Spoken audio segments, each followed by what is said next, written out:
Brought to you by the EveryDollar app. Start budgeting for free today.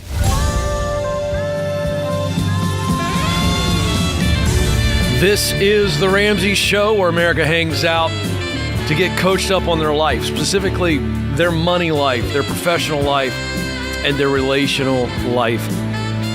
888-825-5225 is the phone number to jump in, America. It's your show, 888-825-5225. Alongside the fabulously fly, I feel like today, Jade Warshaw.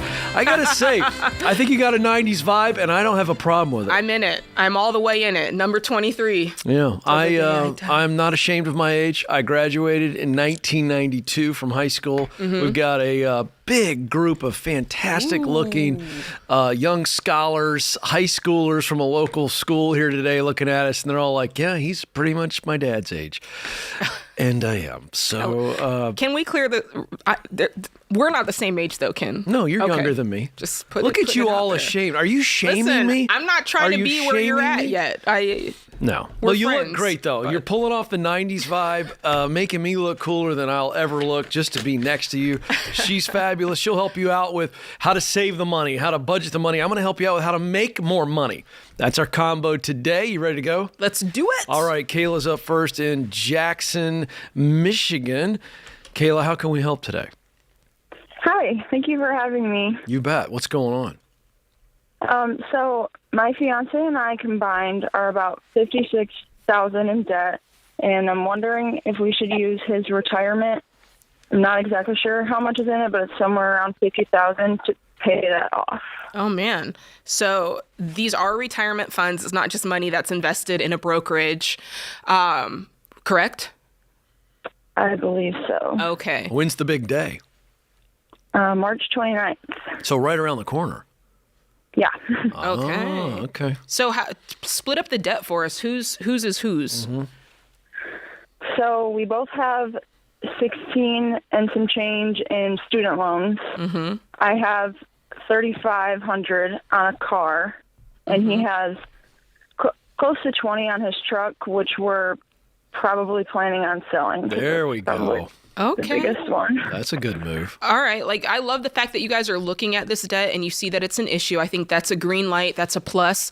I would not use the retirement to pay this off. The retirement is there as retirement. If you pull it out now, you'll be penalized for it. You'll pay taxes on it, and you'll have to pay a fee because you're pulling it out before 59 and a half. So for that reason, I would not do that. At this point, even though the wedding is just around the corner, I would focus on you two paying down your individual debts with your individual income. And then when you do get married, you can come together and tackle this. Right now, yeah, if I'm your fiance, I would look into selling that truck. Do you know the numbers around it? Do you know what he could sell it for, a private sale? We're looking into it, and I think he'd probably be just a little bit upside down on it, maybe like $1,000 or $2,000, something like that. Yeah, and if I were him, if I could save up that $1,000 or $2,000 really quick, plus another 2 or 3 just to get it junker, I would. Do either of you have money saved that's not retirement, even if it's just a couple of thousand or a couple of hundred? Yes, but I'm going back to school soon, so we're trying to pay for that without taking out more debt. Mm-hmm. Yeah. What are you going back to school for? Well, I'm not in yet, but I have an interview for X-ray and sonography soon. So hopefully one of those two. Nice. What's that going to cost you? Total program? Somewhere around $20,000. Mm-hmm. And what are you doing for a living right now? I'm painting. I just have done it throughout college, so I'm just doing that. And then he like works art on, or like interiors? Abstract art No. or painting people's houses? Like commercial painting. Got you. You know, the reason I'm asking this question is I'm going to challenge you that starting off this marriage debt-free or with very little debt is going to be so much more relaxing. You know, it's funny, you posted an Instagram reel today of you and I together on this show, and it was, and I was talking about the young man. I was telling him, you need to learn how to get out of your parents' house and learn how to live on your own, because when you get married, what's going to happen is you have these two individuals that have grown up in two different households, and there's a lot of culture shock. Yes. And I'm just going to bring that back up because it's fresh. Yes. And I want to get Jade back here involved, Kayla, but I'd like to see you use that money to knock the debt off, and let's hold off on paying your way through the school. I just think life. Do you agree with me? I couldn't agree more. Take the reins from me. I couldn't agree more. And you're, instead of surrounding yourself with financial problems, I'll put that in quotes, because going to school is a good thing, but the $20,000 that it will cost is a problem right now. Instead of surrounding yourself with more problems, it's really focusing on one thing at a time. Yeah. And saying, okay, out of the two issues, paying for school and the current debt, what's the biggest, most burning priority? And the truth is, it's the current debt that you have is the biggest priority. Because how old are you? I'm about to turn 24, and he's 23, which is why I thought about the retirement, because we're still so young. You don't want to do that. You're robbing yourself. You're just going backwards. Yeah, you've got time. And if that's the one thing I want you to take away from what Ken and I are telling you. You have time. Yes, the debt is something that needs to be taken care of, but it's not to the point of doing something extreme and making a further mistake like taking out your retirement. And that's the thing, Ken, I think that people have to be careful of. And Dave would say it like this, when you get desperate, you start getting stupid, right? And so you've got to be careful. Right now you feel desperate. You're like, oh my gosh, look at all this debt. Don't turn around and do something stupid trying to solve for the desperate, right. Okay? Did we ask you, Kayla, how much cash you have set aside for school? Together right now we have 12. Okay, 12,000. so doing the numbers here, you said you guys have collectively $54,000. I'm going to keep it at that because you're going to be married. By the time you split this out and try to take it on your own, you're basically going to be married. So let's say you got $54,000. 20 of it is your fiance's truck. So that dinks it down to 34. If you put 12 on it, that takes you down to 22. Boy, that's really doable. I mean, I'm looking at this. Yeah, Ken is right. The truck gets out of the way. Your husband does that. He starts working on that today, right? Why not? You can take the $12,000. You pay off your car. How much is your car payment? Mine is like $135. Okay, now you've got another $135 back in your month-to-month budget. What's his truck payment? $300. Oh, See? Look at that. That's a big That's raise. Almost, you're creeping up on $500 extra every month. Then you take the rest, the other $8,000 that's left, you put it on your student loan, and that's how this works. And before you know it, you're going to be out of debt. This $56,000 debt problem is going to be gone, I predict, in 1 year. Oh, 100%.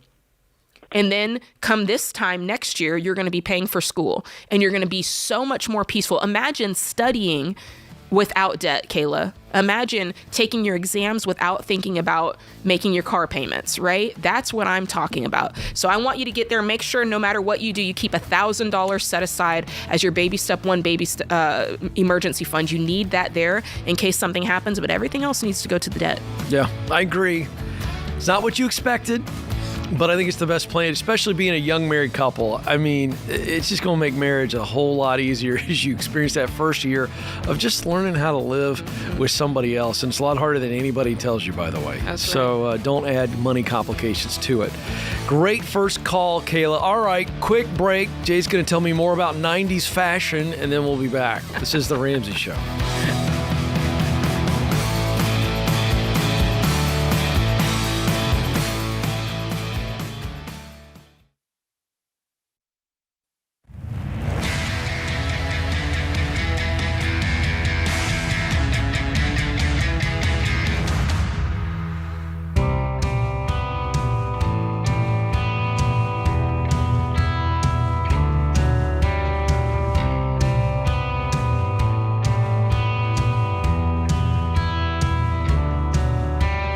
Welcome back, America. You're joining the conversation about your life here on The Ramsey Show. Ken Coleman alongside Jade Warshaw. So happy you're with us. 888-825-5225. Investing can be overwhelming and certainly confusing. And it's not something that a TikTok or a Instagram reel is going to give you some depth on. So if you're feeling that, we want you to know about our Investing Essentials virtual event. It's happening tomorrow. Dave Ramsey and George Camel together will be doing the event here from our headquarters. Night 1 tomorrow, March 4th. It's a 2-night event. So tomorrow and Wednesday, you're going to get 2 hours of teaching about maximizing your 401k and picking mutual funds. Also, you're going to get Dave's personal playbook on real estate investing. And he'll tell you how he's made hundreds of millions of dollars in property investments. Tickets are $199. Get yours right now, RamseySolutions.com/events. RamseySolutions.com/events, or click on the link in the show notes if you're tuning in on podcast or YouTube. So this is a great event, 2-night event starting tomorrow, and you're going to learn a lot. And I'm going to tell you something. If you're out there and you're going, I need more munyon in my life. Come on, Ken. Then this event is for you. Trying to get that munyon. That's what I'm talking you about, know, Ken. More munyon. I want a bag of munyon. You know?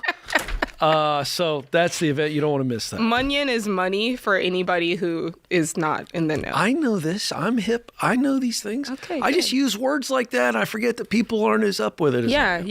We got to keep up with you, Ken. I know. I'm trying to stand on business, as you told me. Are you? Am I? Are you trying to stand on business? I'm not sure if I know how to use that one. I'm Ken, still working that You one. hold that thought.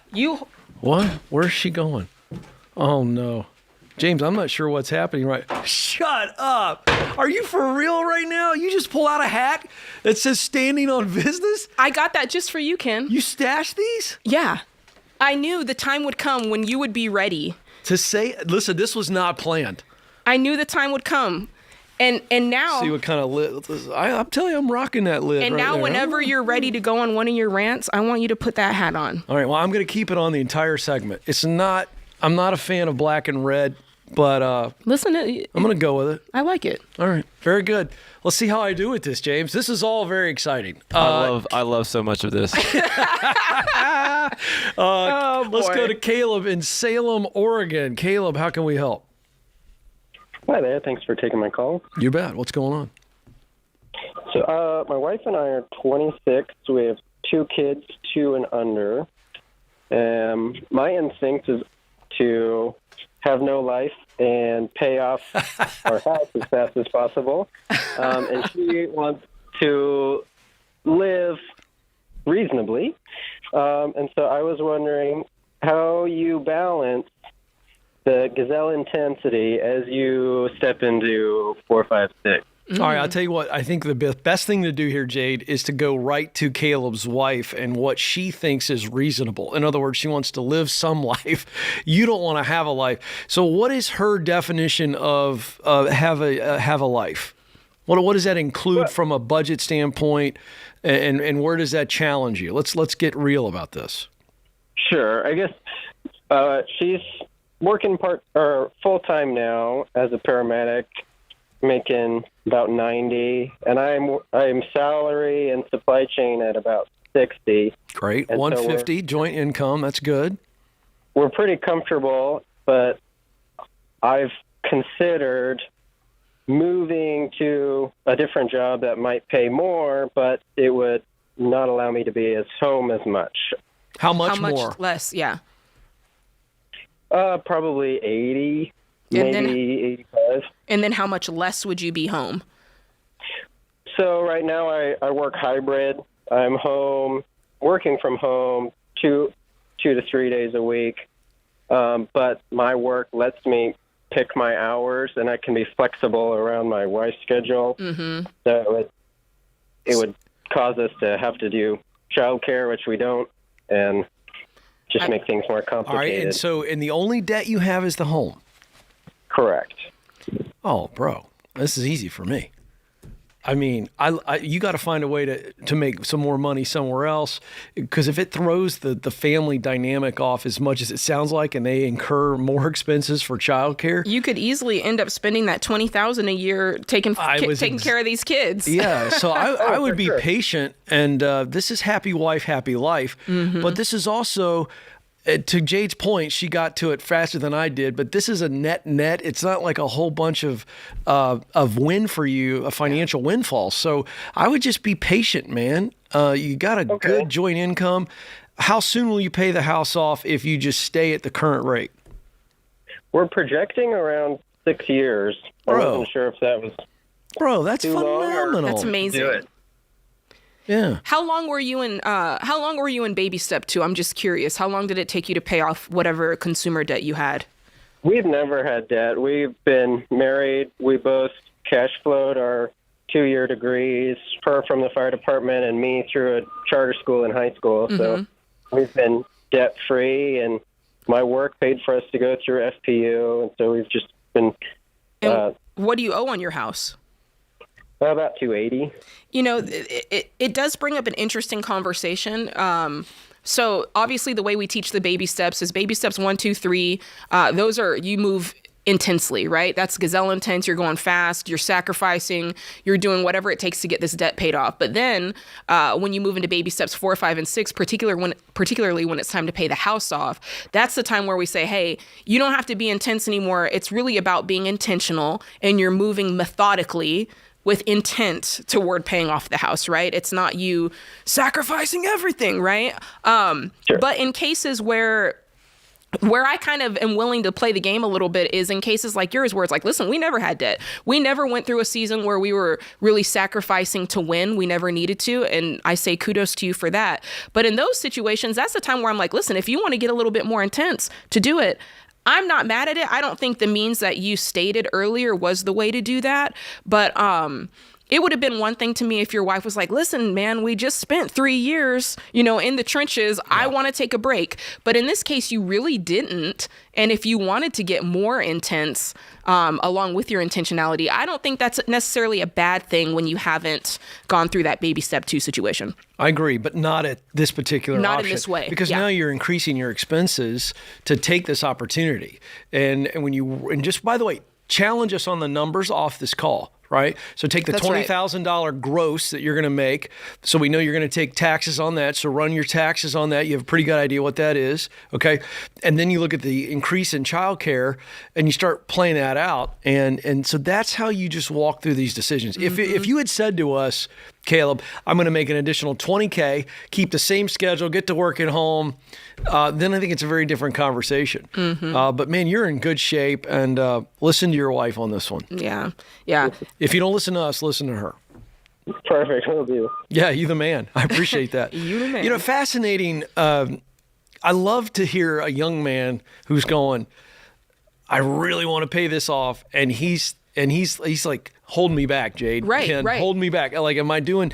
And boy, as opposed to the opposite effect, where people are just like, oh, they're not even thinking about it at all. They aren't willing to sacrifice. Really interesting way of coming at this. It is.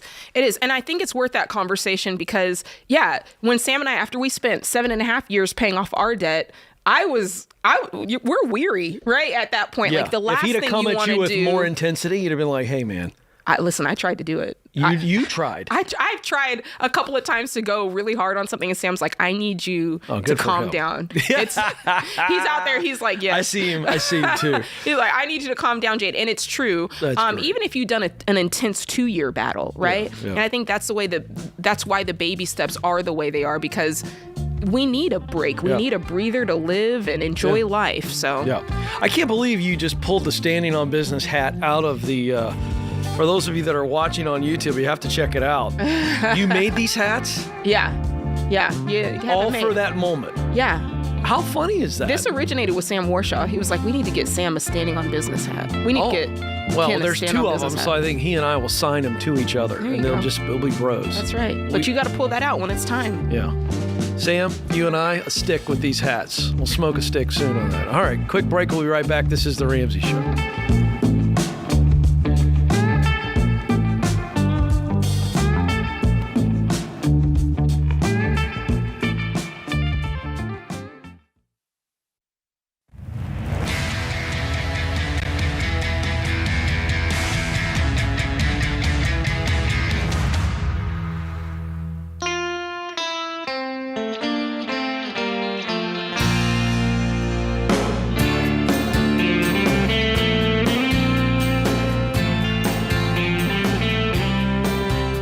Ramsey Show continues. I'm Ken. Coleman Jade Warshaw is alongside. 888-825-5225 is the phone number.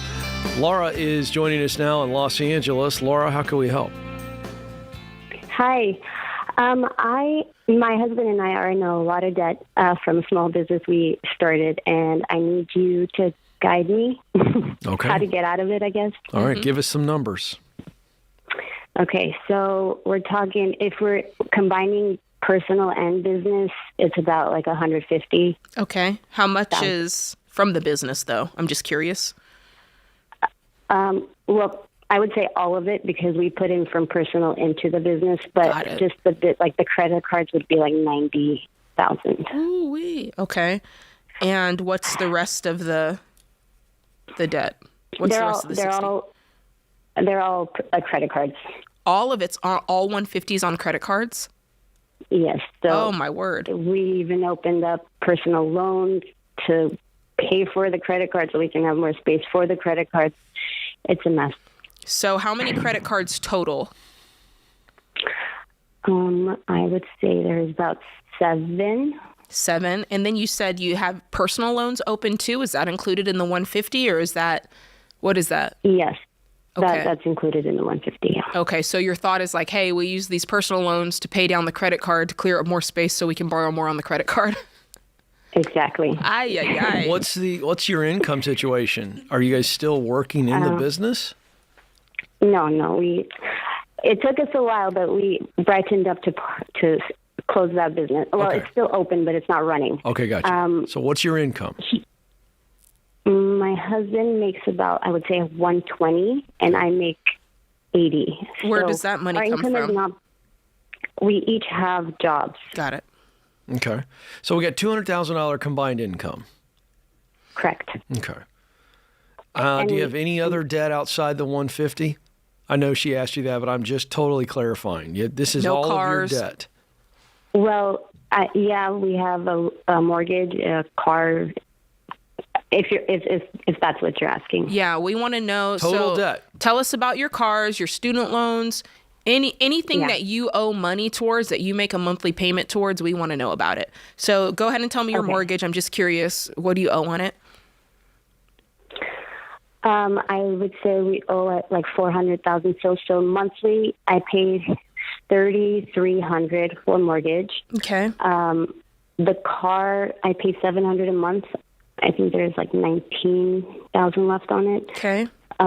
We have a leased car that's $400 a month. My son's school is $850 a month. Mm-hmm. My school Is that loan private about school or is 400 that daycare? private school? Okay. How old is he? 4. Okay. Okay. Keep going. My school loan is 400. And so our personal loans, his is 1,600 a month. Mine is 850 a month. Okay. And how much? But that personal loan is included in the 150 you told me earlier. Yes. Okay. Tell me, when you guys get your paychecks, like after everything's taken out, what do you take home every month? What's your check look like, both of you combined? Mine is about 2,000, and his is about. Oh no, that's on every other week. So 4,000 for me and about 9,000 for him. Okay, that's the good news. So 13 net. And just a real quick question. I don't want to get bogged down on this, but why is the 4-year-old in a private school? Because of I don't want him to learn anything that. Right, but is it pre-K? Yes. Okay. So he doesn't have to be in pre-K. I'm just wondering. I'm right out of the There's some gate. money there, There's yeah. some money to be saved on some home care, maybe versus. But I don't. There's bigger issues going on. But y'all gotta like cut back big time. Big time. There's the bumper stickers that Jade's about ready to walk you through. Well, I think jumping off with Ken's point could be a good place to start. You know, the only way to get out of debt is there's 2 methods you could invoke here. You could work more, right, to have more margin. Mm-hmm. You could also cut back on your budget to find more margin, or you can do a combination of both. And to Ken's point, that school might be a great place to start, because I don't know what you were going to say as far as like, I don't want them to learn certain things. It might be some of the same feelings that I have, and my kid is in private school, but for right now it's okay. Or they're in daycare, and for right now it's okay. So it might be worth it for you to invoke that when they get a little bit older. Could be that it's your kid. Yeah, I was going to say, I may step on toes here, but since we're here, I'm going to go ahead and say it, because I know a lot of Americans are thinking this, so I'm going to go ahead and say it. Get in there. You might have to put your hat on. I don't remember anything from my 12th grade year. Your 4-year-old, no matter what they're trying to teach the kid. I mean, I get it. I'm not in L.A. I get it, but I don't know. I would be looking to save $800 a month tonight. Yeah. I mean, at the end of the day, what matters most is what you teach them at home. Yeah. But again, I know we're really getting into your personal life. I know, and I got to be careful. I'm not judging you. I'm just saying, the 4-year-old, we could cut that. That's $800 a month. That's $9,600 a year. It's a lot. For where you're at right now, it is a lot. We just want to highlight that it is a lot. Next thing is, I'm looking at possibly both of these cars. I want to know about how you can get out of this lease. When is this lease over? Very soon. I would say like 4 months. Okay, and then your option, you just turn the car in and you're out? Yeah. Okay, so I would do that. Don't try to buy back the car or nothing like that. Just get out of the lease. And in the meantime, do you have any money saved? No, everything is gone. Okay, then what I'd be doing, knowing that this lease is about to come up, I'd be like, we got to stack up $3,000, because when this lease goes away, we need to be able to buy a car in cash. And that's what that's kind of the car plan. So write that down in your notebook as, when we turn in this lease in 3 months, we'll also be buying a $3,000 to $4,000 car. I know you have the margin in your budget to do that. Okay, so that deals with one car. Let's talk about the $19,000 car. Do you know what that car is worth? The payment was kind of high. Didn't you say it was like $700? Yes, I think we bought it at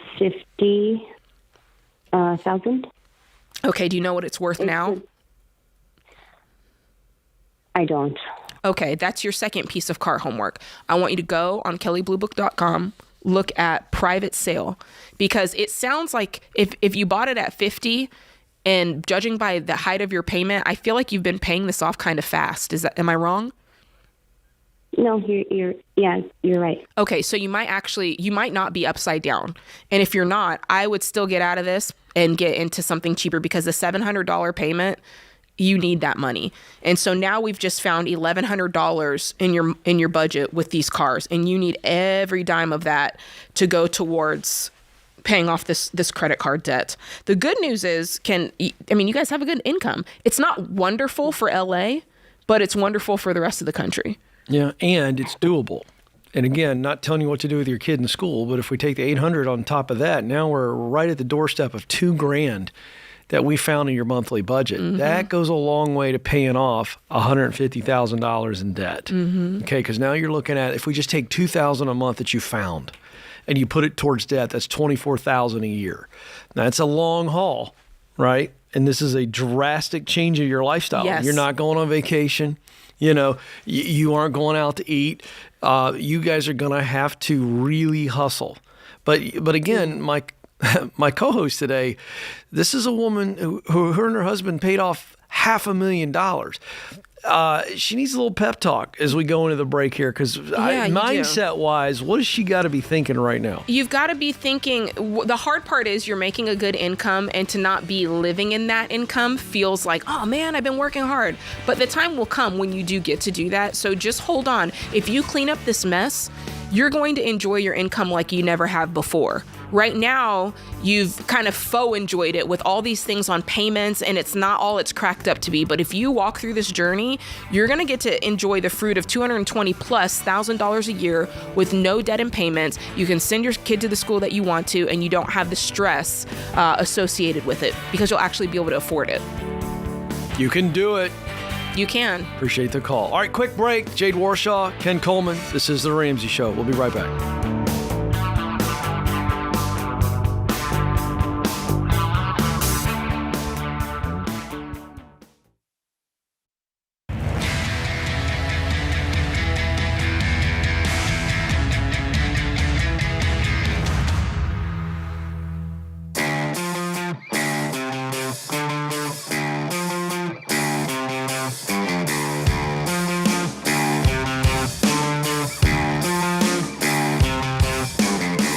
Alongside Jade Warshaw, I'm Ken Coleman. You're listening to The Ramsey Show. So excited that you are with us today as we help you win with your money, win in your profession, and win with your relationships. 888-825-5225 is the phone number. We'd love to hear from you. We go to Paul, who's right here in our backyard, Nashville, Tennessee. Paul, how can we help today? Hi, how are you guys? Doing well, sir. What's going on? So I am 22 years old, about to turn 23, and so is my wife. We recently just got married about 6 months ago. And I knew before we got married that she wants to be a stay-at-home mom, but I have no idea how to have a career or a job or whatever to support that kind of thing. I'm a college dropout, and so I'm trying to figure out, like, how does one have a career? Good. Well, I'm a college dropout as well. And so I want you to stop saying it that way. The rest of your life, I want you to stop saying it the way that you said it. And I'm not criticizing you. I'm actually going, hey, man, everybody's got their story. Everybody's got their reasons for it. That does not limit you. And so I want to make sure we get our shoulders back on that, okay? So I'm a college dropout, all right? And so I'm not going to let you talk about me the way you talk about you that way, all right? Okay, Ken. You got this, Paul. All right, so let's talk about real numbers, all right? So she wants to be a stay-at-home mom. Love that. It's the greatest job in the world. Mad respect for it. My wife, Stacy, was a professional, made really good money, and then she's been at home for a while. I got mad props for that. How much money? I think you got a number in your mind, or let's come up with a number. If you earned X amount of dollars, that would replace her income at the minimum. So what's the number? We don't have any kids right now, but to just stick her at the house, I would have to be making 85, but to have the amount of kids that we want, I'd probably have to be making 150 to 200. Maybe. How many kids do you want? Maybe. She wants 5. Oh. Lordy. Hello. Well, so are we trying right now, or is this just something we're talking about because we've been married 6 months? No. Okay, thank the Lord. Yeah, because I was sitting there we're going, not. We are. Yeah, y'all need to slow your roll and learn how to be married, for heaven's sakes. You've been married 6 months. We're waiting like 5 years to have kids. Oh, well, let me also say, you know what, Paul, let me just tell you, all those plans are great. You have no idea what's in store for you. No idea. You have zero idea. So let's do let's focus on what we know. She's in a job right now, correct? Yes, sir. And she's not coming home anytime soon because there's no reason to come home, correct? Yeah. What's she earn? Take home is 33. Okay, great. And what do you take home right now? Oh, 33,000. I take home, yes. $33,000 a year. Okay. All right, so you guys are fine. You're 66 take home. That's not bad at all. You guys can stack cash. Do you have any debt? No debt. I made sure to pay all my college debts off. All right, so I'm going to bring Jade back in just a minute to pick you up right where I just left you. But I want to talk about what you want to do. I think this is what I've been doing for years, is coaching people to find work they're wired to do. I'm going to give you at the end of this phone call my best-selling book, Find the Work You're Wired to Do. It has the Get Clear Career Assessment in it, okay? And I want you to take it, and then I want you to read the book, because the book is me coaching you along with your assessment results. But let's just see if we can get a couple ideas, because I just believe, Paul, that you know what it is, or you have a couple ideas of something that you would like to do. And if I could wave my pencil and go poof, and you were doing it and making the money you'd like to make, what is it that you would like to do? Any ideas? I would want to probably own a real estate and or logistics company. Great. And why logistics? What about logistics intrigues you? I've just been kind of good at it, and it's fun. Maybe that's weird to say, but it's fun. No, it's perfect. My assessment measures 3 things, Paul. What you are good at doing, you just said you've always been good at it, and what you love to do. That's amazing. I love to do what I'm doing right now. It's fun. It's really fun. So that's not weird. So logistics has got a lot of application to it that's very versatile in the world of work, because if you're good at logistics, there's some operational roles, a lot of ways you can go with that. And then real estate, if you're smart, you transition to that over time, that's great. So what's keeping you from moving into logistics over the next year, 2 or 3? What do you think is missing? Do you have to have a degree to work in logistics? I mean, I work for a logistics company right now. We supply apartments, but I don't really know what to do to get into the logistics space. Okay, let me ask you a question. Since you're in logistics right now, who at your current company would be able to answer that question about what would it look like to climb the ladder into logistics? I could probably find some people on our company portal that I could probably email. You think? Logistics Paul, executives. Paul, I'm going to give you the magical key that most young people never discover. You ready? Mm-hmm. You find out who are the logistics veterans in the company portal. You send them an email or a chat or a voicemail, and it sounds kind of like this. Hey, so-and-so, my name's Paul. I'm a young guy who would love to get into logistics. I've always been good at it. I really love it, but I need someone with experience to just give me their wisdom on the multiple ways that I can grow and climb the ladder in logistics. Would you be willing to spend time with me if I bought your coffee or lunch? And you just rinse and repeat until you get somebody to do that. And then you actually pay attention to what they tell you. And then go find some other things. Go on message boards in logistics. Read or listen to podcasts. Find everything it is about logistics that are out there. And believe me, it's out there. And you figure out how to get there. Now, once you know that that's a good move for you, in my assessment, the Get Clear Career Assessment will help you with that. And it's going to validate all the stuff we're talking about. Start moving forward with that. And by the way, Christian, let's also give him a copy of my book, #1 bestseller, The Proximity Principle. I'm just piling it on the young man because I want to hand you over to Jade. We got a couple minutes, and I want her to walk you through how you will get ahead financially now that we're going to have a path and we're going to be making more money, how we plan for little ones and mama to come home down the road. Yeah, I want you to have a clear picture in your mind by the time you leave this call. Ken gave you the career piece. So let's talk about what it could look like. So you've got kind of a 5-year play here, right? There's 5 years where both of you guys are in the workforce. During that time, you're getting your income up. It's 66 now. You know, by the time she takes the baton or you take the baton from her, hopefully you're carrying that on your own and more. So the key here is the house. That is the key. That's the foundation of all of this. If you can set yourself up. You don't have any debt right now, right? If you can get into a house and you're already projecting saying, okay, this house, it can't be more than 25% of our take-home pay, my take-home pay, because you're going to be the only one working. So at this point, let's say you're making $66,000, right? You're carrying that on your own. Okay, payment can't be any more than $1,200. Right? That's the max. So now is the time to start saving towards that and making that happen, right? That you've got 5 years to make that happen. And then once you're in baby step 4, you're putting aside 15% of your income. That's $825 a month from now until the cows come home. I mean, if you just did that on one salary with your kids, you could retire with $5 million.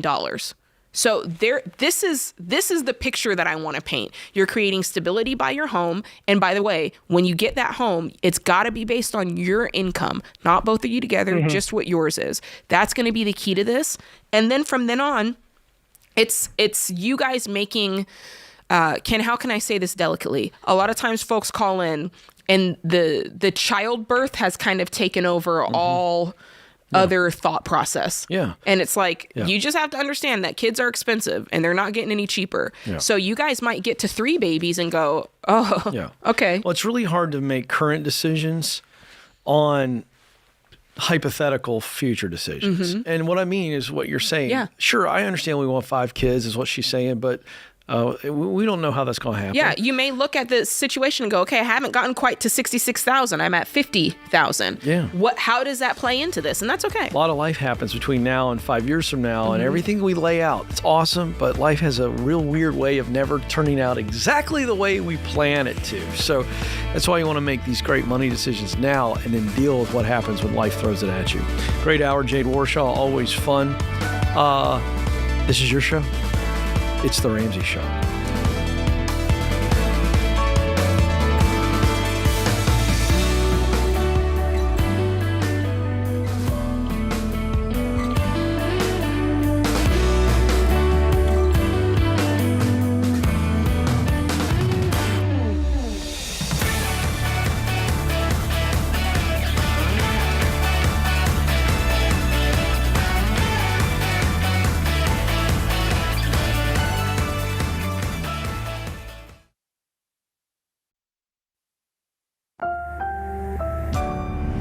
Brought to you by the EveryDollar app. Start budgeting for free today.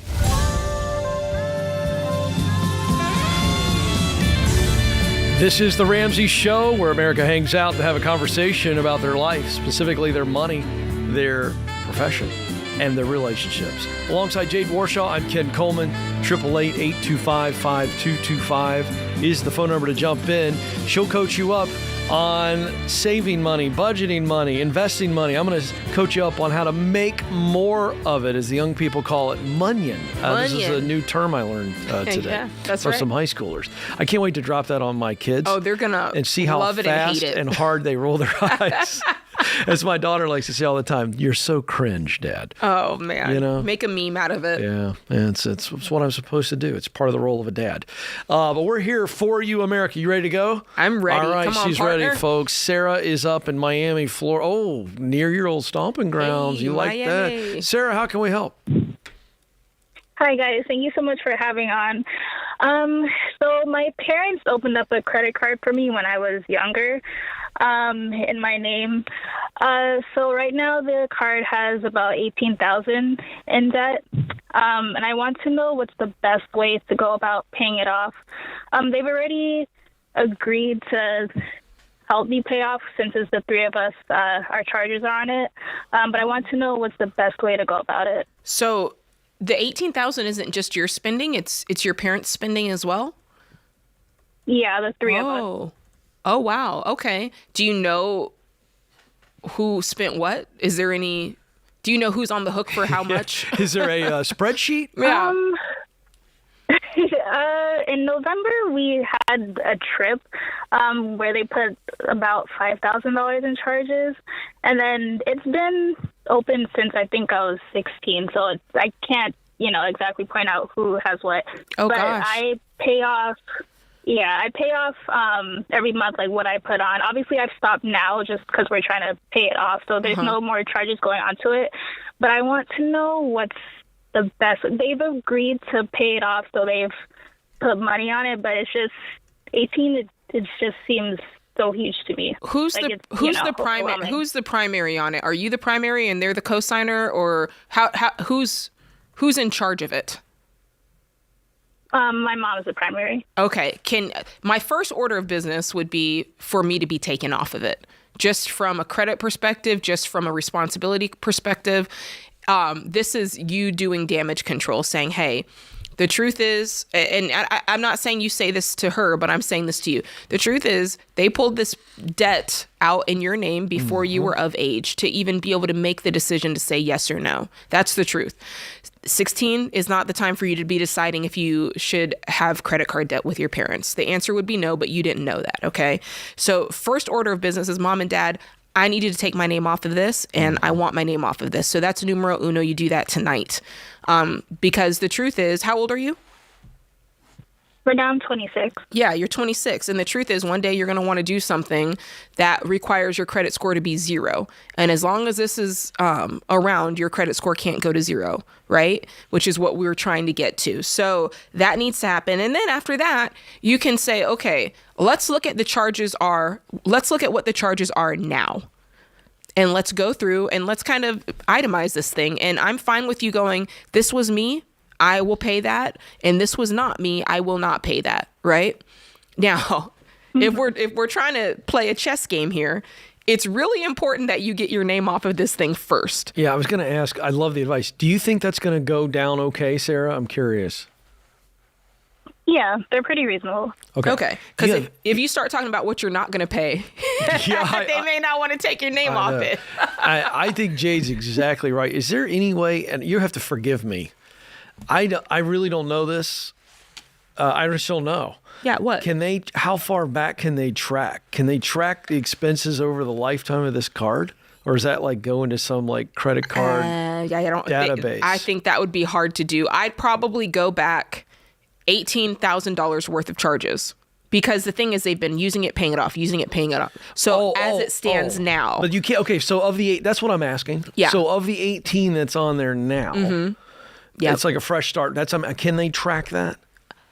They being Sarah and her parents? The credit card. They probably could. Does the credit card have obviously it's a website, but does it have the capability that she and her parents could go in and they could get an itemized list of the current $18K, this is what it's made up of, so that they can divvy it up? I mean, you could do that, or you could probably go back. My guess is probably 3 months of expenses is probably $18,000.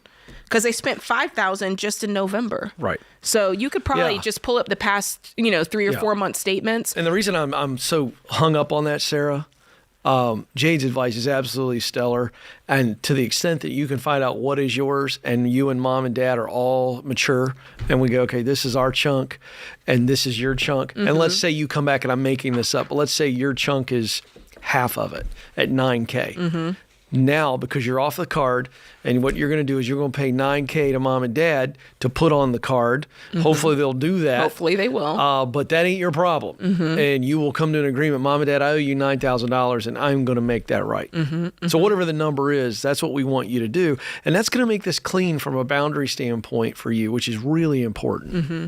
Really, really important. And the hard part is, I would tell you, hey, like if for some reason you ask them to take you off and they give you a problem, you could contest it, like with the credit bureaus, and say, hey, I got this when I was a minor. The hard part now is you have been spending on it, and it's kind of been, you've okayed it from a certain perspective. So I really would, it's all going to melt down to how you have this conversation to get them to take you off. That's right. Yeah, that's a good idea. I'll definitely do that. I just had one more question. Okay. I am worried about my credit. So when they take me off the card, will my credit be impacted? It probably, I don't want it to go down. That's the part where I'm not exactly sure, because you're not disputing it. You're not saying, hey, this never happened. It'd be one thing. That's why I said, if you went to the credit bureaus and said, hey, they did this when I was 16, I didn't give them consent. Yeah. Then it'd almost be fraudulent, and they'd take you off. And for you, it'd be like it never happened. But I want you to coach her up on stuff that she just said. She didn't catch what you said earlier. She said, I don't want my credit score to go down. You want it to go to zero. Give her the quick pep talk on why. I don't think she caught that. Am I right, Sarah? That's very good. Yeah, you need to hear this. This is important. So go ahead. the key is for your credit score to go to zero, not necessarily to go up. So the truth is, if you've had any sort of debt that you were using and you pay it off and you close it out, or in this case, you get it off of your credit report, it could impact your credit report. But over time, when you stop borrowing money and there's no open accounts on your credit score is going to go to zero. And so if that credit is the only debt you have, once your name is removed off of that, over time, in a very short period of time, 6 months to a year, your credit score is going to roll to zero. And a zero credit score is just as good as a high credit score. Okay, that's the one thing they don't teach you in school. They don't teach you on the internet. They don't teach that because nobody benefits from that but you. No company is making a bunch of money on that but you. Okay, that's why they don't teach it, but it's absolutely true. So that's what we're working towards. Get this in the motion, get it happening, get your name off of it, and don't borrow any more money, and you'll be good. Right. Yeah, but you got this. I think what a lot of people don't realize, you can buy a house with zero credit score. Yes. You can live life without a credit card. Yes. It's all very doable. If you want to know more about that, just go to RamseySolutions.com, and search. We got articles on that. People think we make it up, Ken. No, it's a real thing. It is doable. So Sarah, you got this, kiddo. Thanks for the call. We're rooting for you. All right, quick break. We'll be right back. This is The Ramsey Show.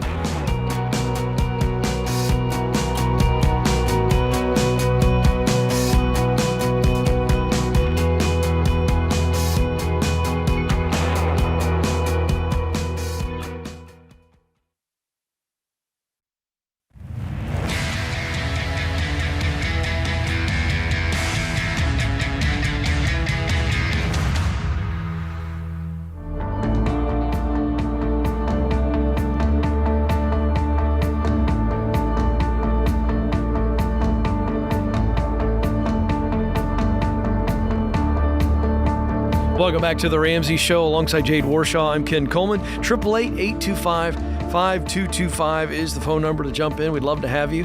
Palm Springs, California is where Jenny joins us. Jenny, how can we help you today?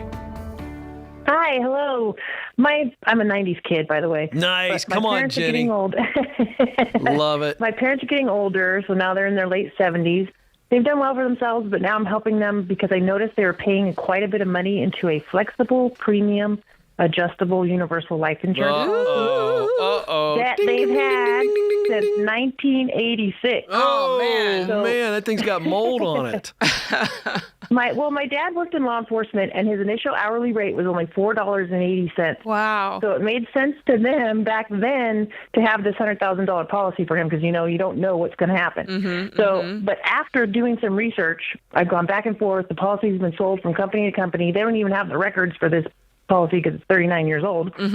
And their cash value has basically depleted. My mom's very smart. What is it? Do you know what it is? The cash value? Oh, yes. So the cash value now is, I think, down to $1,000.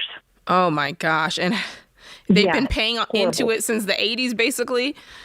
Yes. So, oh, Lord. Basically, they've totally paid $48,000 of their money into this policy. Okay. And so they have three different, one policy is $25,000, two riders, one for $50 and one for $75. So basically $150 for both my parents. Okay. Right now, what happened was they said, you stopped paying your payments, but my mom said, no way, I've paid my payments. She's paid over the amount over all these years. And basically what happens, and I've been researching, so it's imploding on itself. So now their cash value is gone. And my question is, right now we're at a level playing field. Do they stop paying this? I'm trying to get the answers from somebody. They won't give them to me. Well, let's find out the policy. What's the rest. Tell me more about their financial setting, because the hope is that you can get to the point where you're self-insured. That's the hope, is to get to that point. So tell me more about their finances aside from this universal life. Do they have a nest egg? And if so, how much is that? They've owned 4 homes. They currently own 3 homes, but my parents, being the great people they are leaving those homes to their children. Okay, what are they worth? They won't sell those.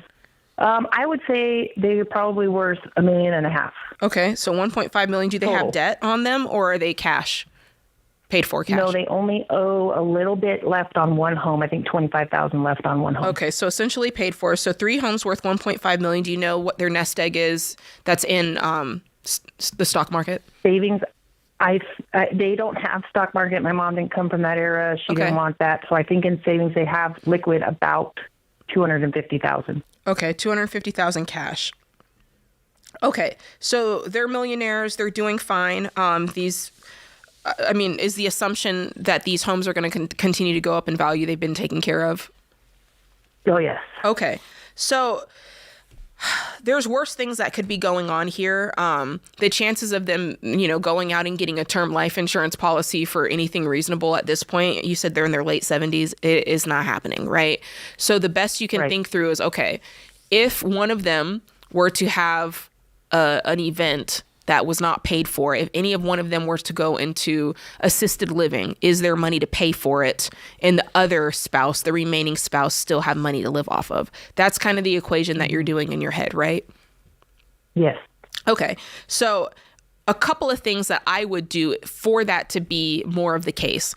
Of this $250,000 in cash, I would want to invest some of that because I'd want it working for me. That's a big chunk of money that should be making, over the last 3 years, if that had been invested, the rate of return would have been unbelievable on that. But just even in a normal market, you're looking for at least a 10% annualized rate of return. That means if we look back on the track record over the course of, 5 or 6 or 10 years, we're looking at 10% is that annualized percentages of return there. So that 250, if you can talk with them and say, here's the truth, and I didn't ask you this, I guess I should. Are you sure that this is their only life insurance that they have, or is there another policy or something else laying around? I am pretty sure, so I'm not very smart on life insurance policies, but once you stop paying, they're gone, right? Yeah, well, if you let it lapse. Term, yeah. How old are they? My dad's 78 and my mom is 75. I just don't think they need insurance at this point. I think they're okay. Now, here's my thing. With all those houses, and then what's beyond the house? They've got $250 cash, but I'm always looking at what if one of them becomes very ill and they need assisted living, or they need somebody living. That's why I'm with you. I'd invest that, and I would use that as like that. That's that fund. That's the fund for that. Here's the thing. I don't know. What are they paying a month on this coverage? It's $100,000. What are they paying on it? So she's been paying $185, and their premium was only $50. Yeah, it's peanuts. 54. Yeah, But that's what I'm. Now that their cash value is gone, where do all these fees come from after they make their own? Because it's just it's a terrible product. Now you get it. Now you know why we hate it. It's a horrible product. They got nickel and dime to death on their own cash value. They're horrible products. And that's what we try to tell people. You pay into this thing for life, and at the end of the day, you have nothing to show for it. All they have is their $100,000 when they pass away, which, if they keep it around, if they keep it around and they're like, I'm happy to pay the $185 a quarter or whatever it is, they're not getting rich off of this thing, which is what we've learned. And when they pass away, you're not getting rich off of it either, is what it amounts to. And so. And here's the thing: if they had passed away, they wouldn't have gotten to keep the cash value anyway. That's the most ridiculous thing about this whole thing. Yeah. So they're in it. It's a horrible product. If they want to get out, they can get out. If they stay in, it's not the end of the world. They've got the money to pay for it. And it's in many ways, I guess at this point, it's better than nothing because it's not overly expensive monthly. But that cash... Would there be a penalty for them to get out of it now? If they say, okay, we don't want it anymore? Yeah, ask about that. Ask and find out. At this point, I feel like they could probably surrender it with no issue, but just find out about that. And push for that. Mm-hmm. Push for that. But this $250... I'm trying, and I can't get anybody to help me or help him while we're both here, but nobody will help. Nobody will answer my questions. It's all, well, we don't know. We have to look it up, and nobody has answers for me. That's because they don't want you to get out of it. They've gotten $48,000. They got answers. They just don't like the answers. Mm-hmm. I would really just put the pressure on somebody and become their worst nightmare, and you'll be surprised if somebody wants to get rid of you. And you can be nice, but you just like a bulldog. Yeah, I mean... I'm a 90s kid. I'm good at getting somebody's worst nightmare to come out. There's a 90s reference. There you go. Come on, You get into it. I mean... Like New Kids on the Block, Hanging Tough. You know what I mean? That's what I'm dropping. That's our theme song. Yes, okay. Hanging Tough. I like it. Yeah, I mean, there's no cash value. I can't imagine what they might charge to surrender this at this point. But check into it, and if you want to lapse it, let it lapse. They're not going to get into anything else, though, at this point, is what I'm saying. And the good news is that they have the money to self-insure. But pushing on that $250 to get that invested, I would do that if I were you. And do you know, will the premium keep going up and up and up so they get their fees? Say that again? Well, the premiums on the whole life keep going up. They might. Yeah. I'm telling you. They might. You can cancel this thing. Get out of it. Get out of it. It's and if there is a penalty at this point, it's like, who cares? Get out of the thing. Yeah. They paid $48,000 into this, and they have $100,000 of coverage. That's terrible. I'm unfortunately at the time of my life where insurance is such a fraud, and I know I'm saying that blanketly, but after looking at all of this for them, I'm thinking, what a fraud. You could have put that money into something else, and I don't want to make my parents feel bad about it because they said we were doing what we thought was right at the time. It happens all the time. That's why we teach term life insurance is the best way to get it. With term life insurance, you're only paying for insurance. With all these other universal life and all these other, you're giving them extra for them to invest it for you at a horrible rate of return. It's loaded with fees, and at the end of the day, you end up with nothing. What these people have ended up with is so typical, and so your best bet, term life insurance. Check out our friends at Xander Insurance. They will hook you up. Yeah.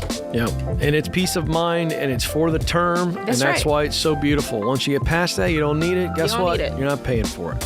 All right, quick break. More of your calls coming up. This is The Ramsey Show.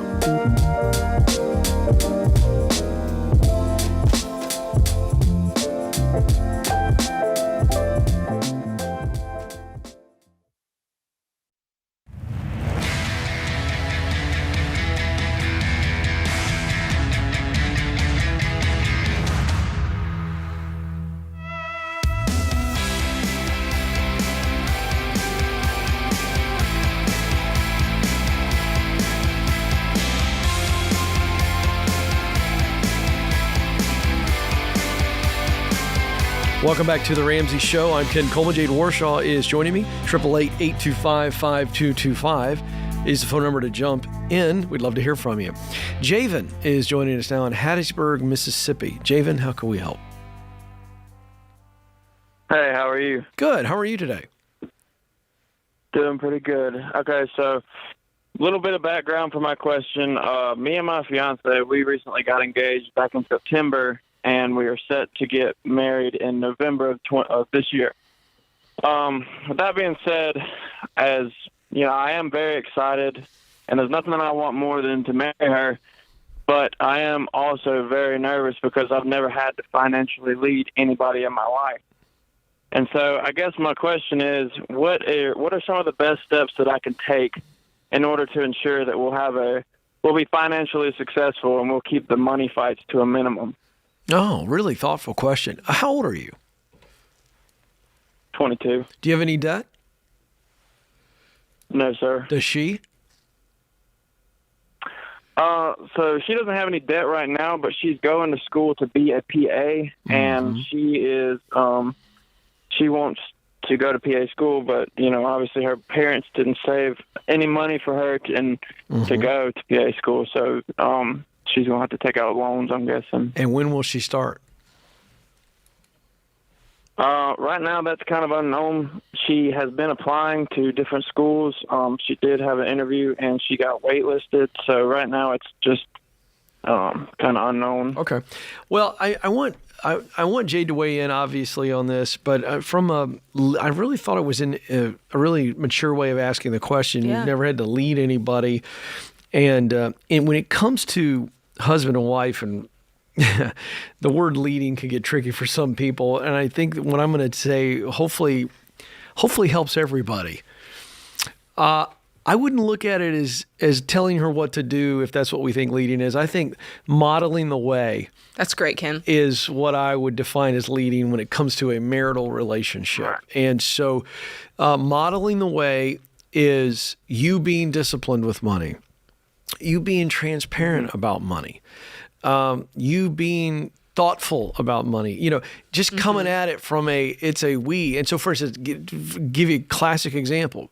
Leading her right now would be sitting down with her and going, hey, here's my view on student loan debt and just debt in general. Here's what it does to me. Here's why it does that to me.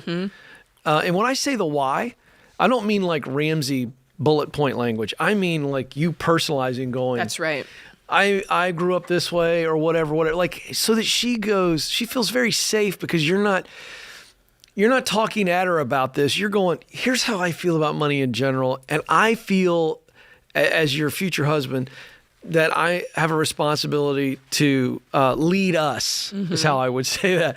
And say, can we talk about what it might look like to save up and cash flow PA school or I'm going to bring you in here because I wanted to try to I wanted to give him some wisdom from my, as a man in a marriage. Stacey, very strong. We've always been on the same page about money when we didn't start that way. In other words, we may start a conversation, we ain't on the same page. Yeah. But when we finish the conversation, Jade, we got to get on the same page. And so I'm bringing you in here. I'm tagging. This is like a wrestling match. And I'm tagging you in the corner over there. Okay, you're jumping off the ring. I'm getting out of the ring, and I need you to come in because I do want the female perspective as well. Okay, I'm jumping off the ropes into the ring.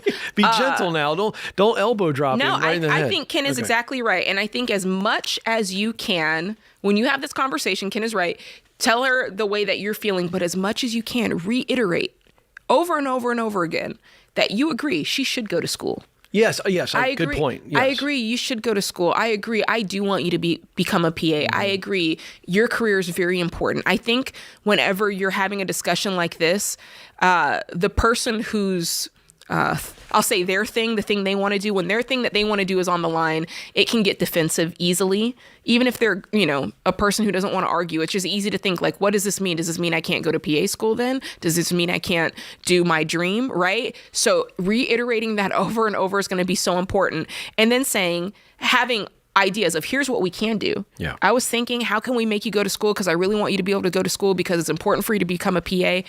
Here's how we could do it. Cash and fund it in cash, right? That's right. And so being able to talk about it like that, I think is going to be really important. And that's how you lead out. But you're going to be fine, young man. You really will. If it's a conversation, you're not dictating. You know, it's not like the old school. I'm trying to think of Mad Men where, you know, a guy barks at his secretary and says, as long as the posture is, I want what's best for our marriage, and this is about peace and us not being like, you know, millions of couples that fight over money and then that turns into marriage issues. That I think I'm just trying to take the pressure off, Javen. Does that make sense to you? Right. That, like, you don't have to be a know-it-all. You don't have to be this wise, you know, sage. No, you just got to be smart with money, and we're going to walk along with you, you know? And by the way, as a wedding gift, by the way, I want to give you Total Money Makeover, Dave Ramsey's classic book, you know, so close to 10 million copies, I think, sold or whatever it is. That's just kind of the basics. And if you were to just follow that, because you guys aren't in any kind of trouble, but if you were to just follow that, that would be great. What else can we give them? Yeah, make sure they have Financial Peace University. Let's do that. That'll be good. And along with that, you'll have every dollar. We're just going to set you guys up. You're getting married. This is our newlywed gift to you. So you get Total Money Makeover. You get Financial Peace University. We'll give you every dollar premium for several months. You can hang out with that for a while. And I think if you can start having these conversations, maybe you start by not talking about PA school. Maybe you just start by saying, hey, what do we believe about debt? And you just have those conversations. How do we want to handle our money? And then this happens, the conversation about school comes up as a result of you guys talking about the other things. So yeah, I agree with that. Really good question, though. I love your heart, Javen. I think it's great that a young man is thinking about that. And, you know, it's you got to make the big decisions early in marriage. Yeah. And then you spend the rest of your marriage managing those decisions. And money is one of them. Man, it really is. Do you ever listen to Jefferson Fisher? Oh, sure. I had him on the front row seat. It's coming out soon. Oh, that's right. You did. Man. All I could think of was him when I was thinking about this conversation because it's all about finding what you agree on and restating what you agree on so that it doesn't escalate. That's right. And I would also liken it, I'm glad you bring that up. I would also liken it to, this is going to give some people some heartburn, so hang with me. Okay. I would liken it to the family member that you're going to see on a regular basis so you can't be a jerk when that uncomfortable political conversation happens. Oh, yeah. In other words, like if it's Uncle Larry who you see once a year, you might come at Uncle Larry if he says something. You know what I mean? Yeah.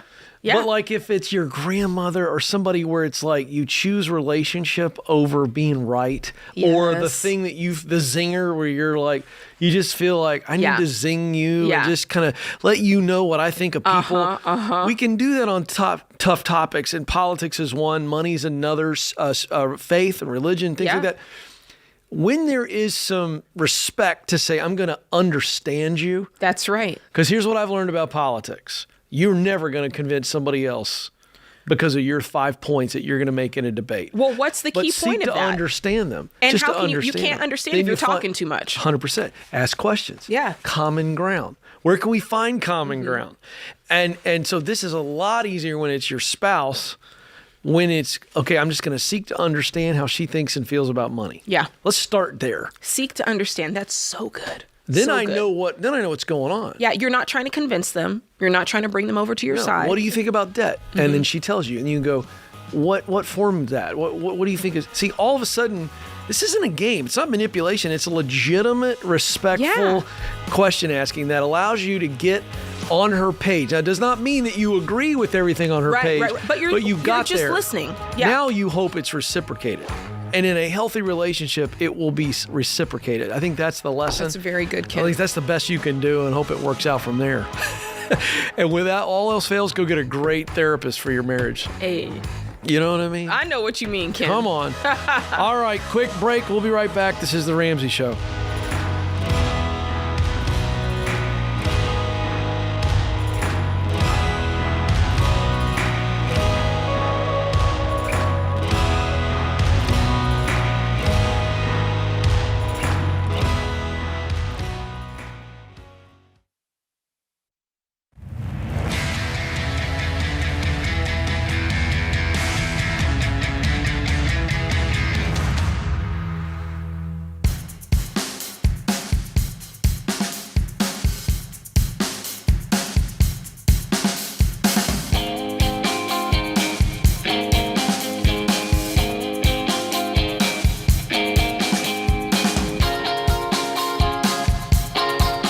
Welcome back to the Ramsey Show. I'm Ken Coleman, joined by Jade Warshaw. Thrilled to have you with us. 888-825-5225 is the phone number. Let's go to Lafayette, Indiana.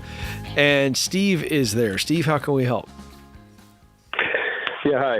Appreciate you taking my call. So my wife and I are discussing whether we should be paying off the house. It's pretty much our last debt that we have.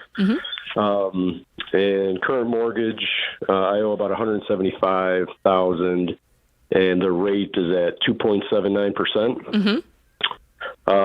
We have $420,000 roughly in a 401k, and about another $400,000 in money market CDs. And so I would like to keep it in the 401k. I'm sorry, in the money market and the CDs, and get about 4.5% off of that, and just apply the overage towards the mortgage payment. And my wife is looking to take it out of there and just pay it off, be done with it. Let's not worry about the house. So trying to figure out, financially what the best direction is to go. Okay, so let me just run that back real quick. So you're saying she's like, hey, we've got $400,000 in a money market. Let's just pull out the $175,000 and pay off the house. That's what she wants to do, correct? Yep. And you're saying you just want to use the interest as it accrues to pay off the house? Yeah. So keep the $175,000, the full $400,000 in there, because I'll be earning at a little bit higher rate than the 2.79 it's costing us for the mortgage. I mean, I'm with your wife. You're not going to pay it off that fast. Have you run those numbers? I'm with Jade. Have you run the numbers on the interest and what that's going to actually be? So, for instance, let's put you on the spot. Over the next 12 months, what are you anticipating that the interest of the $400,000 is going to throw off?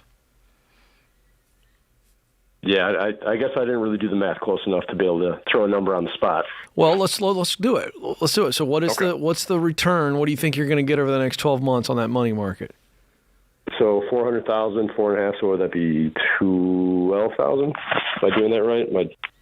I think that's right. Let me get my calculator. You're breaking up a little bit. While Ken does that, I'm not going to put it. Yeah, go ahead. My thought is just, it's kind of like ripping off the Band-Aid in a way. You take the money out, the $175,000, you pay off this mortgage. It frees up your payment right now. How much is your payment right now? About $1,700, but that's with insurance and taxes. Taxes and all okay. That. So I think principal and interest is maybe $900. I want to say of that. Okay, so immediately you free up $900. If you wanted to, you could invest that, or if you wanted to put it in a money market. I don't know why you have so much money in this money market, but I would invest that money, and then you're completely debt free. And I love Dave Ramsey's take on this, because he would say, hey, if you hate the feeling of being debt free and you're kicking yourself because you could have, made some interest on the 4.5% on your money market, you could always go back into debt and go back and do that plan. But I don't think you would. Yeah, no, probably not. Yeah. So I gotta jump in, Steve, really quick, because I'm 100% with your wife on this. Here's why. I just pulled the numbers. You're at 4.5% on the $400,000. That's $18,000 a year. However, if you pay the house off, you have massive jump forward in your long term play. And then the second thing is I would take all that money and I would be investing most of that. Outside of your emergency fund, the 6-month emergency fund, Jade, I would be investing the rest of that after you pay the house off, because I would rather get 8 to 10% versus your 4.5%. Absolutely. Yeah, and that's part of. So you had asked or said, like, why is there so much in the money market? So we had a pretty good chunk of money that we came into about 2.5 years ago, I want to say it was at this point, and put it in the market, and then the market continued to decline. I did probably the worst thing ever, which is put it in and take it back out. You did. And so we had some other like personal things going on in our life that said, okay, we need to minimize the risk of any further loss on this. So we pulled it out and threw it in like a CD ladder for about the last 1.5 years is when I pulled it out. So basically I put it in right when it started going down, and then I took it out right as it started climbing back up. So okay. Worst possible timing for me. So did you learn from that though? Well, I did. I did. Okay. So yeah, he's too excited about 4.5%. I wouldn't be excited about 4.5%. That's not, I agree. I'm trying to formulate a clear thought here, which is as long as you're moving this money around, it's never going to work for you as well as it is if you park it in the stock market. I don't care if you park it in an index fund, but just putting it somewhere where it's having a better rate of return, especially if we're using interest as a basis for this argument. You know what I'm saying?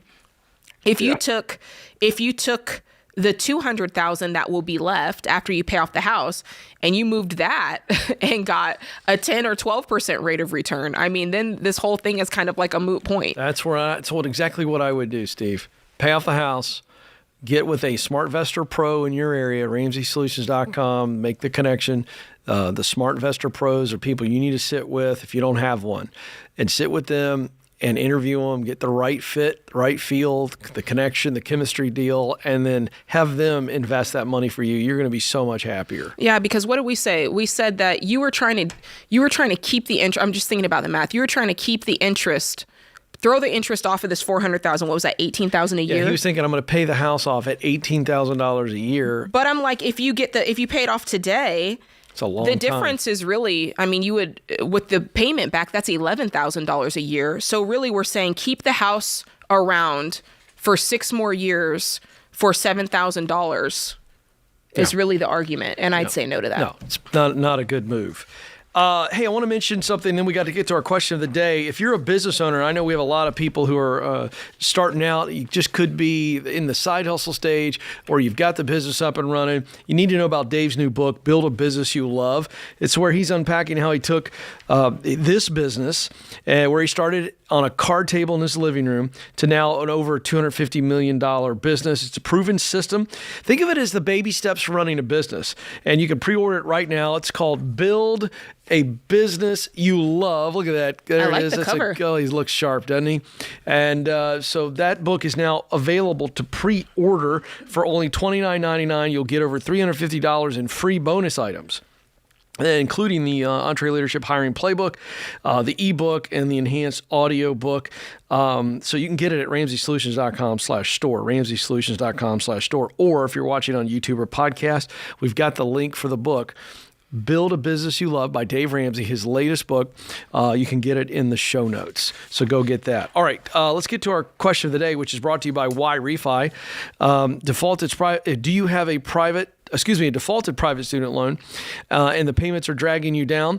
Y-Refi could help you save thousands of dollars. Visit yrefi.com/Ramsey to see how they can help. That's the letter Y, REFY.com/Ramsey. It may not be available in all states. All right, today's question comes from Shelby in Idaho. She says, my husband and I have been married for 15 years and have 2 children. We're on baby steps 4, 5, and 6. Last year, he was diagnosed with leukemia and underwent chemotherapy and a bone marrow transplant. My husband's estranged sister was a perfect match, which probably saved his life. Wow. Now she has gotten herself in deep debt trying to flip houses and rent out Airbnbs, and has started asking us for money. We've already given her several $1,000s last month, and we have heard from other relatives that she has started asking them for large amounts as well. My husband feels obligated to give her money because she saved his life, and we know she'll be asking for more money again soon. How should we respond? Oof. Well, number one, guilt should never be a reason that we give. Yes. We should never give out of guilt. You give out of a cheerful heart. And that's the number one principle right there. Number 2 is if you have the abundance to give out of, you still have boundaries around it. It's not an unending well that's like, yes, more and more and more and more, right? You get to decide, okay, if we have the money to help estranged sister, what are our boundaries around that? And it's okay for you to let her know, okay, we're willing to give you X amount of dollars, but this is the last time we're going to be able to do it because that's where our boundary is. And after that, you just hold up the boundary. Yeah. Let the silence. I'm going to give you 6 words.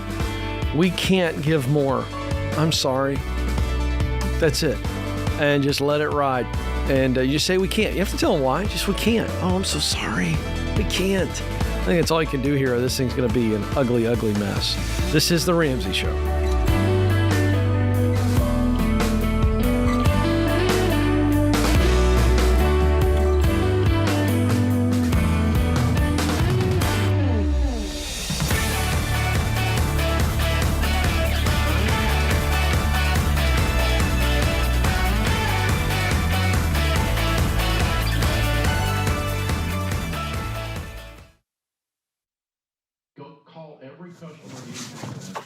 Hey, what are you still doing here? You know the rest of the show's happening on the Ramsey Network app, right? So you got to jump over there to continue watching. You can download it for free. Just go to your app store, type in Ramsey Network. It's completely free, and I'll drop a link in the show notes to make it easy for you. So if you're watching on the app, you're in luck. But if you're watching anywhere else, this show is over for you. So jump onto the app and let the fun continue. All right.